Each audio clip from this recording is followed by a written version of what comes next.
আমি এবার নবনিযুক্ত মাননীয় প্রধানমন্ত্রী জনাব তারেক রহমানকে মঞ্চে আসন নেওয়ার জন্য অনুরোধ জানাচ্ছি।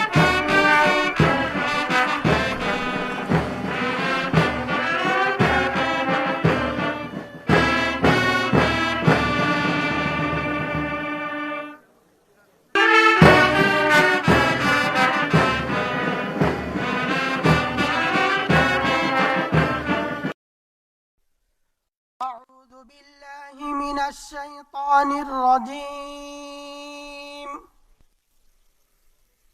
بسم الله الرحمن الرحيم.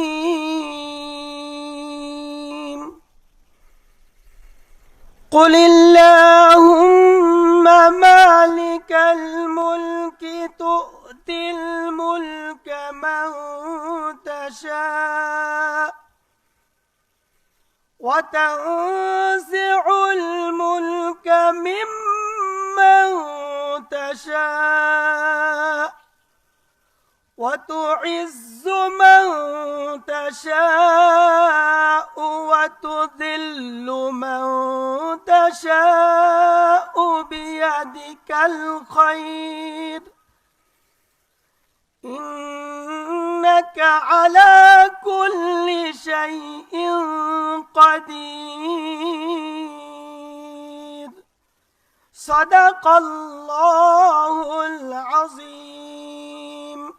12 ফেব্রুয়ারি 2026 তারিখে অনুষ্ঠিত ত্রয়োদশ জাতীয় সংসদ নির্বাচনের ফলাফলের ভিত্তিতে গণপ্রজাতন্ত্রী বাংলাদেশের সংবিধানের 56 অনুচ্ছেদের 3 দফা অনুযায়ী রাষ্ট্রপতি ত্রয়োদশ জাতীয় সংসদের সংখ্যাগরিষ্ঠ সদস্যের আস্থাভাজন সংসদ সদস্য জনাব তারেক রহমানকে গণপ্রজাতন্ত্রী বাংলাদেশ সরকারের প্রধানমন্ত্রী পদে নিয়োগ দান করেছেন।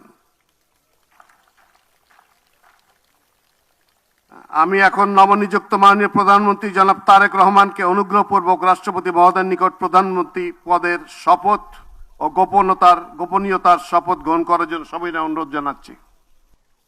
নবনিযুক্ত মাননীয় প্রধানমন্ত্রীর শপথ পাঠ পরিচালনা করার জন্য রাষ্ট্রপতি মহোদয়কে বিনীত অনুরোধ জানাচ্ছি। বিসমিল্লাহির রহমানির রহিম। বিসমিল্লাহির রহমানির রহিম। আমি সশ্রদ্ধ চিত্তে তারেক রহমান সশস্ত্র চিত্রে শপথ করিতেছি যে আমি আইন অনুযায়ী সরকারের প্রধানমন্ত্রী পদের কর্তব্য বিশ্বস্ততার সহিত পালন করিব। আমি বাংলাদেশের প্রতি অকৃত্রিম বিশ্বাস ও আনুগত্য পোষণ করিব। আমি সংবিধানের রক্ষণ সমর্থন ও নিরাপত্তা বিধান করিব। আমি ভীতি বা অনুগ্রহ অনুরাগ বা বিরাগের বশবর্তী না হইয়া সকলের প্রতি আইন অনুযায়ী যথাবিহিত আচরণ করিব। এবার মাননীয় প্রধানমন্ত্রীর গোপনীয়তার শপথ পাঠ পরিচালনা করার জন্য রাষ্ট্রপতি মহোদয়কে বিনীত অনুরোধ জানাচ্ছি। আমি তারেক রহমান সশস্ত্র চিত্রে শপথ করিতেছি যে সরকারের প্রধানমন্ত্রী রূপে যে সকল বিষয় আমার বিবেচনার জন্য আনিত হইবে বা যে সকল বিষয় আমি অবগত হইব তাহা প্রধানমন্ত্রী রূপে যথাযথভাবে আমার কর্তব্য পালনের প্রয়োজন ব্যতীত প্রত্যক্ষ বা পরোক্ষভাবে কোনো ব্যক্তিকে জ্ঞাপন করিব না বা কোনো ব্যক্তির নিকট প্রকাশ করিব না। ধন্যবাদ। মাননীয় প্রধানমন্ত্রীকে পদের শপথ ও গোপনীয়তার শপথ স্বাক্ষর করার জন্য এবং স্বাক্ষর শেষে নির্ধারিত আসন গ্রহণ করার জন্য বিনীত অনুরোধ জানাচ্ছি।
গণপ্রজাতন্ত্রী বাংলাদেশ সরকারের প্রধানমন্ত্রী হিসেবে দায়িত্ব গ্রহণের জন্য আপনাকে আন্তরিক অভিনন্দন জানাচ্ছি স্যার।